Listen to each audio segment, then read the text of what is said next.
we're kind of just all just standing there in like disbelief, I guess would be like the best way to really describe it at the time. You just kind of stay in a state of shock for, at least kind of just a couple days, if not longer.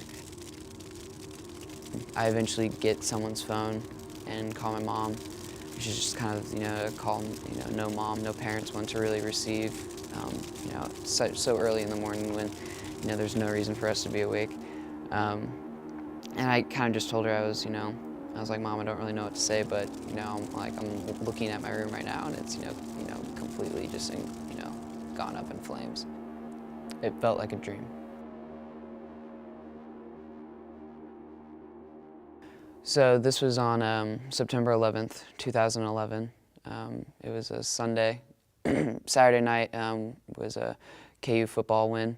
We had a bunch of people over at our house celebrating. We lived at 13th and Tensie. I had to work the next morning at 9 o'clock in the morning, so I went to bed early. Everyone else kind of was stayed up and was still celebrating and stuff. And I woke up around like 2 o'clock, 2:30, to two of my friends still awake and still kind of partying. And we go outside and we smoke a cigarette on top of the roof right outside my window.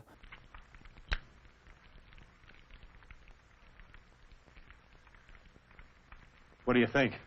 This is what I was really looking for.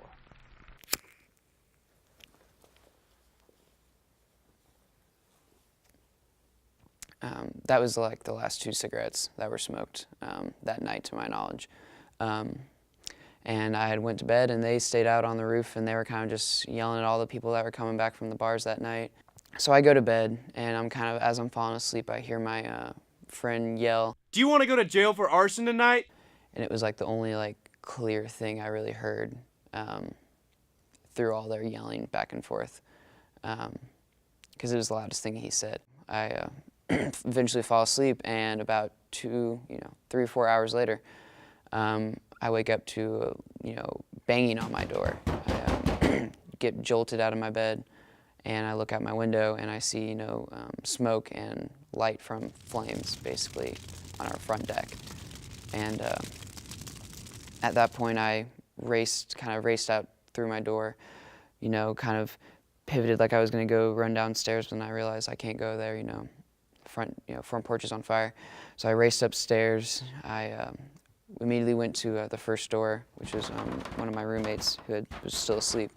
His door was locked and I just was banging on it and banging on it. And what felt just was like, probably just, seconds felt like just minutes of just, trying to get him to open his door. He finally, opens his door and he brings out, this giant, bunny cage, like he's gonna take the whole entire cage with him. And at that point, I saw the door open. I turned around and ran to the next door that led to the fire escape. That was in our last buddy's room. He finally gets up and opens his door, thinking we're just screwing with him. And all the smoke just comes like bellowing through the room. It just completely just goes and then starts going out the window that we were trying to get out. I went out down the fire escape and around to the front of the house, and the entire house was just like engulfed in flames. It's exploding in flames. The fire department eventually gets there, starts to put out the fire. You think they kind of go out there, kind of hoses blazing, running out the door, but it takes a while for them to get set up and stuff, which is just painful to watch. The ladders and large hose were heavy, but each man rushed to do his particular job. I guess after the whole fact, when they had been investigating the entire situation, I had thought back to, why did I hear, do you want to go to jail for arson tonight? I go talk to my buddy, the people that were still awake at the time that woke everybody up. He was like, oh no, that was just some guy or something like that we were yelling at. I think they were talking about like his white shoes. He said, "Do you want me to burn down your house tonight?" To which my friend replied, "Do you want to go to jail for arson tonight?"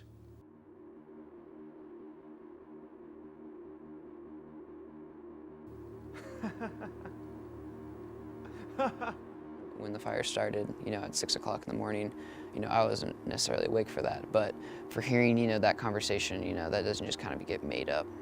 I'm so paranoid about fires now. I get anxious every time someone throws a lit cigarette on the ground. I think the more eerie thing about the whole ordeal is the vodka we purchased and drank for the first time that night. It's called Firestarter, and it comes in the shape of a fire extinguisher.